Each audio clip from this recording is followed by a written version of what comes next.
Hello and welcome back to study time only. Study time only में आपका स्वागत है।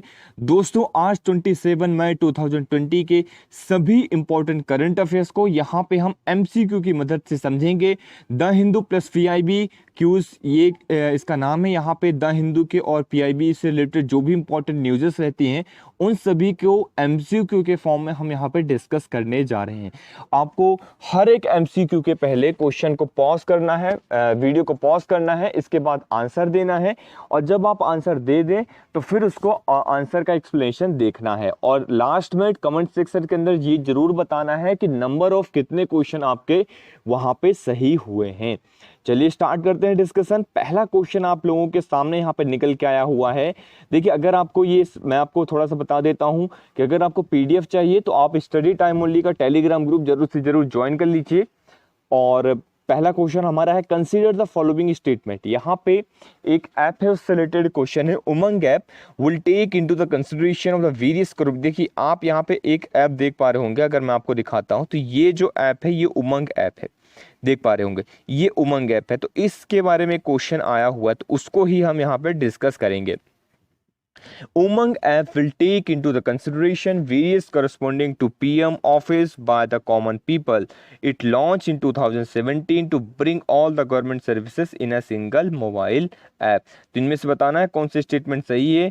One only, two only, both one and two, neither one and not two. B answer is the correct. That means only second one is the correct answer. अब second one कौन सा हमारा, इसके अंदर सभी सर्विसेज रहेंगी। सिंगल मोबाइल मतलब single mobile app है, यहाँ पे लॉन्च किया गया था 2017 के अंदर। देख सकते हैं कि आप किस तरीके से ऐप्स के ऊपर जो गवर्नमेंट के द्वारा लॉन्च किए जाते हैं कितने इंपॉर्टेंट होते हैं, उसके ऊपर किस तरीके से क्वेश्चन जो है पूछे जा सकते हैं। यहाँ पे आप एक बार रीड कर लीजिए explanation. Umang is a government of India, ये all in one single unified secure multi channel multi platform multilingual multi service mobile app. यहाँ पे मल्टी चीज़ें बहुत हो रही, मतलब एक से ज़्यादा शब्दों में है, एक से ज़्यादा एक तरीके से लैंग्वेजेस में है, चैनल्स हैं इसके अंदर, बहुत सारे प्लेटफॉर्म है। Power by the robust back end platform providing access to high impact services various organisation.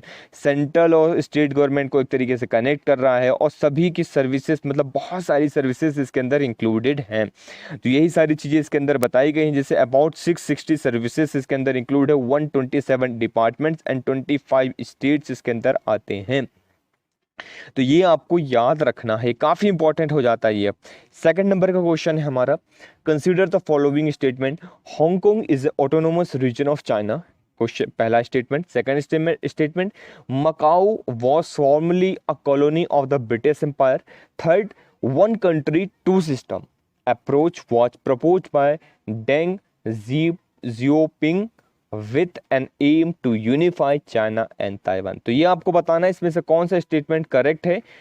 Option आपके पास सामने स्क्रीन में है, आप बता सकते हैं। हम आंसर की ओर चलते हैं, एक्सप्लेनेशन की ओर। तो आंसर आप देख पा रहे होंगे B, that means only third one is correct. One country two system जो है अप्रोच किसने प्रपोज किया था, डेंग जियोपिंग ने किया था। यहाँ पे जो यूनिफाइड करने के लिए, चाइना को यूनिफाइड करने के लिए मेनली ये प्रपोज किया गया था। अगर मैं आपसे हांगकांग की बात करता हूँ, स्टेटमेंट जो हमारा फर्स्ट था जो कि गलत दिया हुआ था इसके अंदर, तो हांगकांग की जो स्पेशल एडमिनिस्ट्रेटिव रीजन है, ऑटोनोमस रीजन नहीं है, ध्यान से सुनना है आपको। चाइना के पास टोटल 5 ऑटोनोमस रीजन है। अगर मैं उस सब की बात करता हूँ, सबके नाम आपको याद रख सकते हैं। गुआंगजी, इनर मंगोलिया, नियांगजिया, तिब्बत जिसे जिंगजियान कहते हैं, और जिंगजियांग, ये है जिंगजियांग, और जिंगजांग ये हो गया जिंगजांग जिसे तिब्बत कहते हैं, और जिंगजियांग ये अलग सा हो गया। तो ये 5 ऑटोनोमस रीजन है। जो हांगकांग है वो क्या है, स्पेशल एडमिनिस्ट्रेटिव रीजन है चाइना का, ये आपको याद रखना है।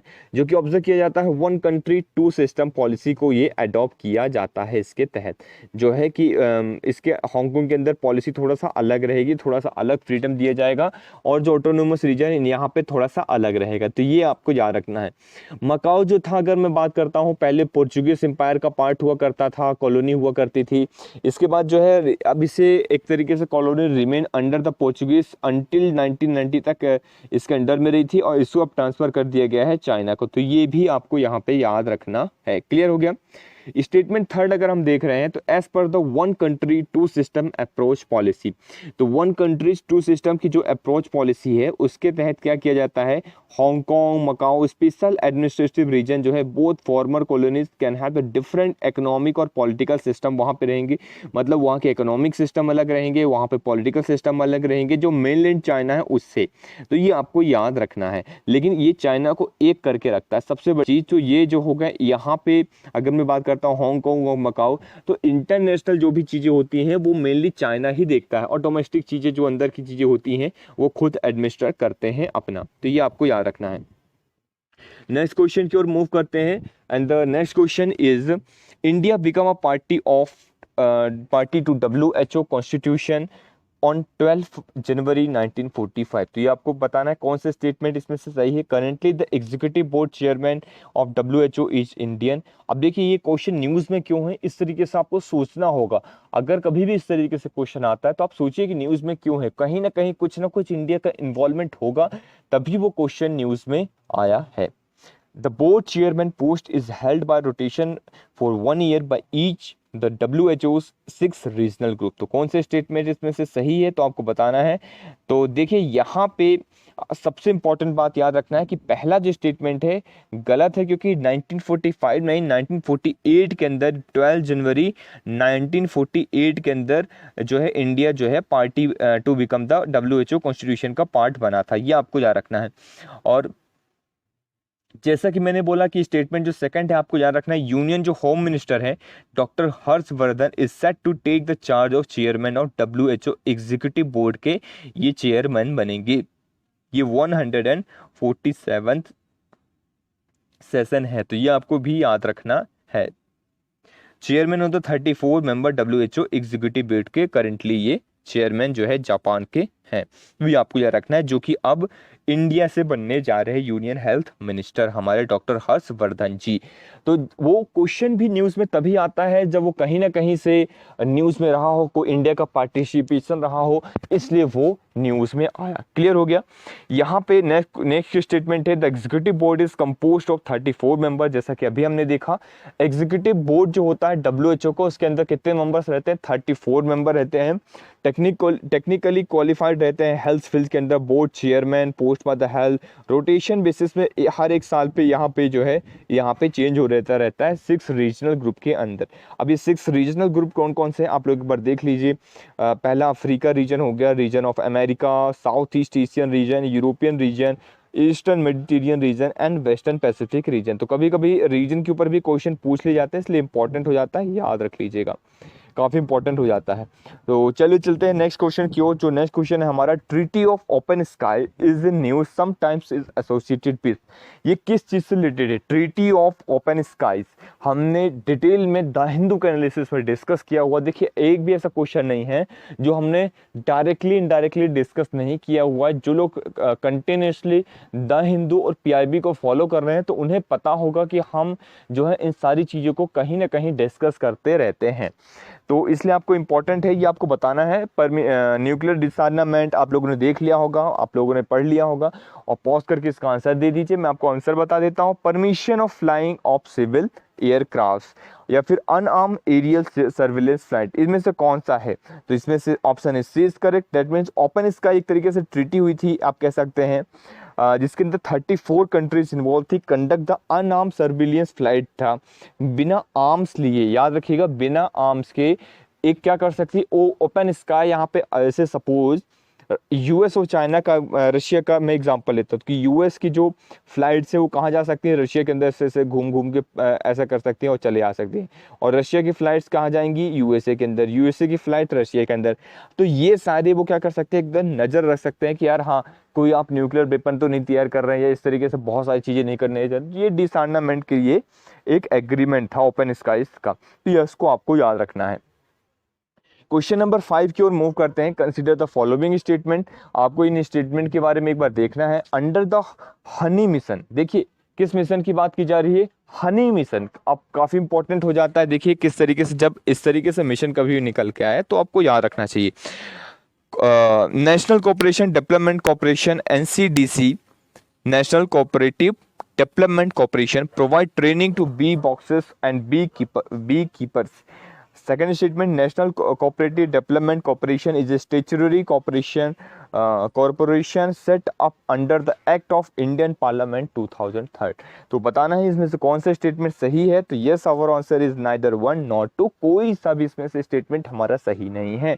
हम देखते हैं यहाँ पे between 2017 to 18 and 2019 to 20 KVIC, तो खादी विलेज इंडस्ट्री कॉर्पोरेशन, आपको पता ही होगा इस सारी चीज के बारे में। तो under the honey mission KVIC की अगर मैं बात करता हूं तो ये क्या प्रोवाइड करवाता है, training for the 10 bee boxes with live colonies, beneficiaries including farmers, bee keepers, unemployment youth, इन सभी को एक तरीके से ट्रेनिंग प्रोवाइड करवाता है जिससे हनी की प्रोडक्शन बढ़ाई जाए। मतलब एक तरीके से आप ये कह सकते हैं खादी विलेज जो इंडस्ट्री है, तो इसके तहत क्या करता है, बहुत सारे फार्मर्स हो गए यहाँ पे, बहुत सारे इस तरीके से काम करने वाले जो बी कीपर्स वगैरह हो गए, वो जो अनएम्प्लॉयमेंट है वहाँ पे एक तरीके से एम्प्लॉयमेंट उनकी जनरेट होगी, पहला पॉइंट।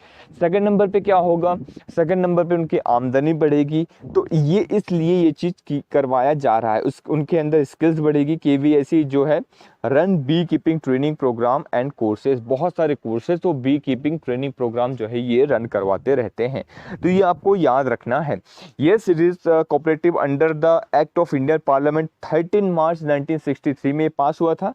तो देखिए कितना ज़्यादा फैक्चुअल इन्फॉर्मेशन कभी कभी पूछ लिया जाता है, तो ये सारी चीज़ें आपको रट लेना है, याद रखना है। क्लियर हो गया।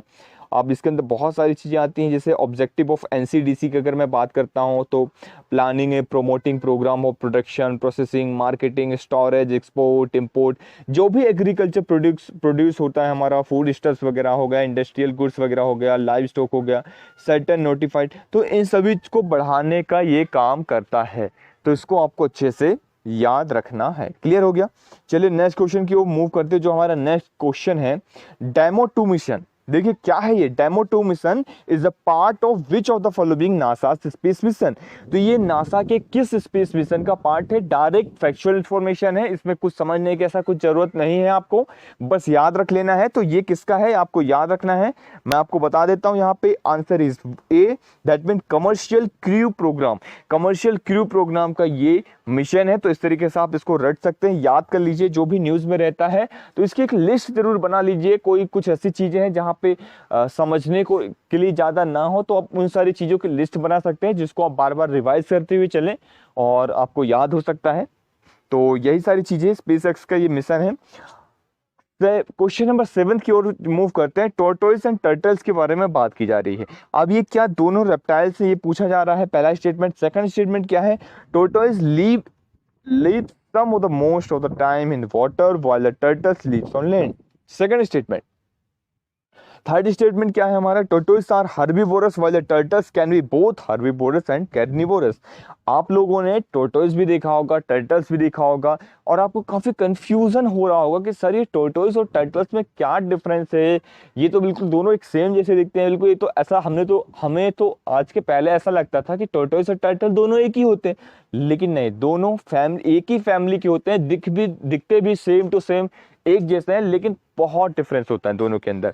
इसमें से कौन सा स्टेटमेंट करेक्ट नहीं है, तो बी करेक्ट नहीं है, सेकंड नंबर का स्टेटमेंट करेक्ट नहीं है, फर्स्ट और थर्ड हमारा स्टेटमेंट यहाँ पे सही है। इसका एक्सप्लेनेशन देखते हैं। आप देखिए, most land based tortoise are herbivorous, turtles can be both herbivorous and carnivorous. तो टर्टल्स जो होते हैं, जो जिसका छोटा नाम है वो ज़्यादा एरिया कवर करता है, ऐसा आप याद रख सकते हैं। हर्बीवोरस और कार्निवोरस दोनों हैं, और टोटोइस सिर्फ हर्बीवोरस है। Turtle live in some of the most of the time in water. Turtles जो है ज़्यादातर टाइम कहाँ रहता है, पानी के अंदर रहता है। While tortoise live in lands, जो टॉर्टोइस रहते हैं वो कहाँ रहते हैं, लैंड्स के ऊपर। तो ये आपको याद रखना है। मैं आपको सबसे पहले ये चीज दिखा देता हूँ।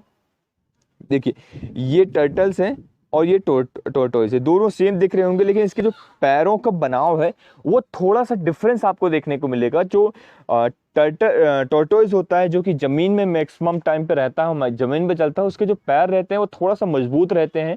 और टर्टल रहता है, उसके जो पैर रहते हैं मतलब लेग्स रहते हैं वो ऐसा फ्लोइस रहता है कि मतलब जो तैरने में काम आता है।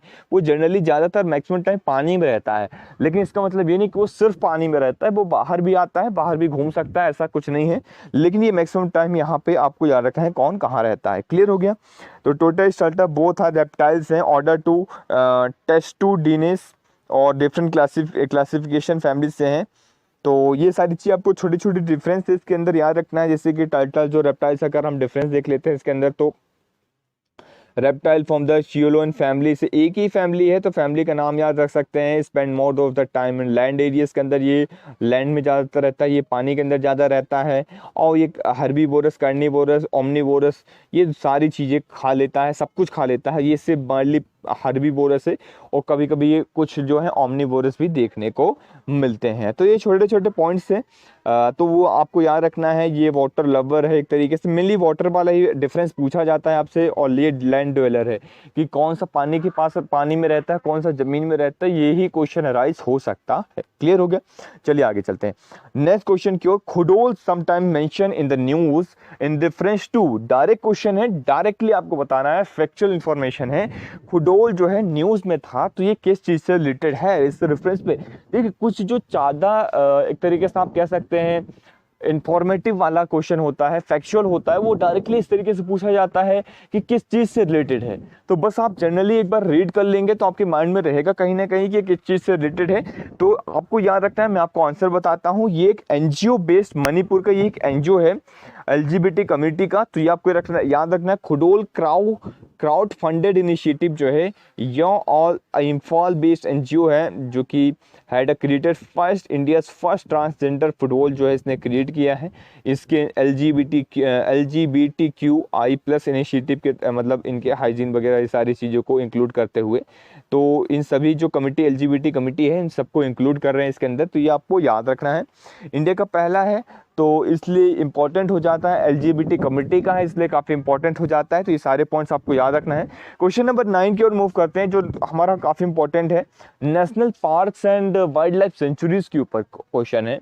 तो देखिए हर एक एस्पेक्ट कवर हो रहा है, लगभग हर एक टॉपिक को हम ले रहे हैं। ज्योग्राफी से रिलेटेड टॉपिक्स यहाँ पे कवर हो रहा है, एनवायरनमेंट से रिलेटेड कवर हो रहा है, IR से रिलेटेड कवर हो रहा है। जितने भी इंपॉर्टेंट न्यूज़ में थे सारे टॉपिक्स यहाँ पे आपके कवर होते जा रहे हैं।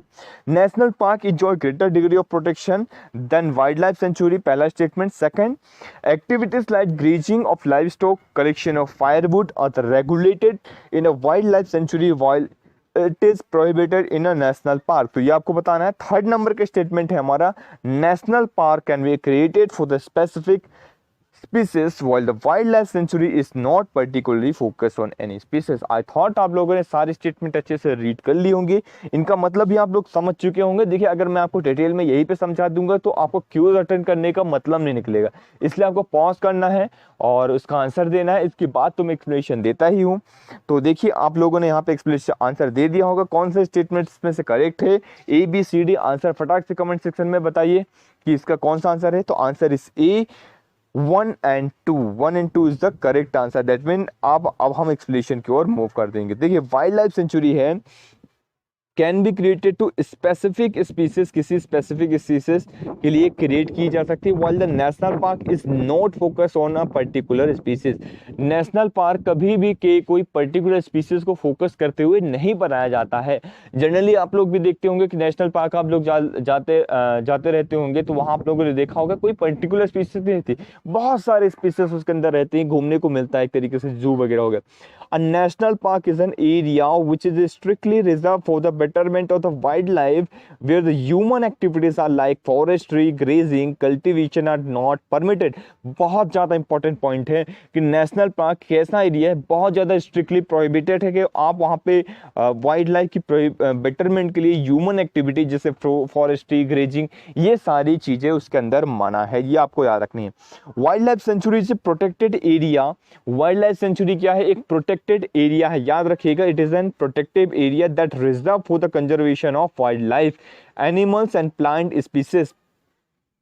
जिसे जनरली प्रोटेक्ट किया जाता है किसी प्लांट स्पीसीज के तहत, किसी एनिमल्स के लिए और किसी प्लांट स्पीसीज, तो ये काफ़ी इंपॉर्टेंट हो जाता है। Human activity like harvesting, timber collection, minor forest produce, private ownership rights are allowed. तो इस तरीके से कुछ ह्यूमन एक्टिविटीज़ जो हैं इसके अंदर अलाउड रहती हैं, तो ये आपको याद रखना है। यहाँ पे डिफरेंस देख सकते हैं, यहाँ पे ये PDF में प्रोवाइड करवा दूंगा, तो आप इसको रीड कर सकते हैं, छोटा छोटा लिखा हुआ, तो आप एक बार अच्छे से जरूर इसको गो थ्रू करिएगा। क्वेश्चन नंबर 10 और आज का लास्ट क्वेश्चन है, और आपको फिर इसके बाद आपको बताना है कितने क्वेश्चन आपके सही गए हैं। Consider the following statement with regard to river Chenab. देखिए हमने बात की थी, हम लगभग हर दिन कोई ना कोई रिवर जो है आपसे डिस्कस हो ही रही है डायरेक्टली इनडायरेक्टली, तो आपका रिवर वाला पोर्शन तो इतना स्ट्रॉन्ग हो जाएगा कि कोई भी क्वेश्चन आ जाए। और जनरली रिवर के ऊपर UPSC के अंदर हो गया, स्टेट PCS के कोई भी एग्जाम ले लीजिए, आप किसी भी स्टेट का एग्जाम ले लीजिए, हर एग्जाम के अंदर रिवर से क्वेश्चन जो है 100% श्योर है कि आता ही आता है। इसलिए हम कोशिश कर रहे हैं कि मैक्सिमम टाइम जो इस तरीके से क्वेश्चन है आपको कई बार रिपीट हो जाए, तो वो क्या होगा कि आपको रट जाएगी चीजें। तो चेनाब रिवर के बारे में बताना है। Chenab river is the largest tributary of the Indus. क्या ये इंडस रिवर की लार्जेस्ट ट्रिब्यूटरी है, ये आपको बताना है। सेकंड नंबर पे स्टेटमेंट है, it is form by the two stream the Chandra and the भागा। चंद्र और भागा को मिला के क्या इसे बनाया जाता है, तो क्या इसका नाम ये है, it run parallel to Pir Panjal range. तो क्या ये पीर पंजाल रेंज के पैरेलल मूव करता है, रन करती है ये रिवर, तो इसके बारे में आपको बताना है। आई थॉट आप लोगों ने आंसर दे दिया होगा। आप ये रहे ऑप्शन आप लोगों के सामने, ABCD 2 only, 2 and 3, C 1 and 3 and D 1 2 and 3। तो आपका आंसर हम देख लेते हैं, यहाँ पे आंसर है D, दैट मीन्स सभी के सभी यहाँ पे सही हैं। चेनाब जो रिवर है जम्मू कश्मीर से फ्लो होती है, इसे चंद्रभागा रिवर भी कहते हैं हिमाचल प्रदेश में, because it form the two stream, Chandra and भागा दोनों से मिलकर बनी होती है। दो स्ट्रीम यहाँ पे इंक्लूड है, इसलिए हम इसे क्या कहते हैं, चंद्रभागा रिवर कहते हैं। क्लियर हो गया। चंद्रभागा फ्लो नॉर्थ वेस्टर्न जो है पीर पंजाल रेंज के जो है पैरेलल मूव करती है, आपको पता होना चाहिए। नियर किस्तावर इट करता है डीप जोर्स बना रेंज बनाती है, and turn south west flow in the direction short distance further it turns to the west and enter the plain area near the Angkor river flow 1180 kilometre and ये square kilometre area, तो ये 1180 kilometre आपको याद रखना है। तो यही सारी चीज़ें थी आज के लेक्चर में, हमने डिस्कस करी सारे इंपॉर्टेंट करंट अफेयर्स को। तो कैसा रहा लेक्चर आज आपको कमेंट सेक्शन के अंदर बताना है, और कितना स्कोर आया आपको ये चीज़ बताना है। लेक्चर को शेयर करते रहिए ज़्यादा से ज़्यादा। देखिए काफ़ी मेहनत लगती है लेक्चर्स को तैयार करने में, क्वेश्चन को बनाने में, फिर उसको PDF में कन्वर्ट करने में, बहुत सारी चीज़ें जो है करनी पड़ती, तब जाके एक लेक्चर तैयार होता है। उसकी प्रोसेसिंग में बहुत टाइम लगता है। तो बस इसको थोड़ा सा आपको हेल्प चाहिए कि आप लोग बस लेक्चर को पढ़िए और कुछ नया सीखने की कोशिश करिए और लोगों तक इसको फैलाने की कोशिश करिए। अपना टेलीग्राम ग्रुप हो गया, अपने व्हाट्सएप ग्रुप हो गया, जहाँ कहीं भी आप पोस्ट कर सकते हैं। तो लेक्चर के लिंक को बस आपको 5 मिनट लगेगा शेयर करने में। तो एक ही रिक्वेस्ट है कि 5 मिनट आप हमारे लिए निकाल दीजिए। हम अगर आपके लिए इतना टाइम निकाल रहे हैं तो आप सिर्फ अपना 5 मिनट दे दीजिए और लेक्चर को ज़्यादा से ज़्यादा लोगों तक शेयर कर दीजिए, अपने दोस्तों के साथ, अपने फ्रेंड्स के साथ, कलीग्स के साथ, जिनके साथ आप शेयर कर सकते हैं ग्रुप्स के अंदर, उन हर एक जगह शेयर कर दीजिए। So thank you very much for the discussion.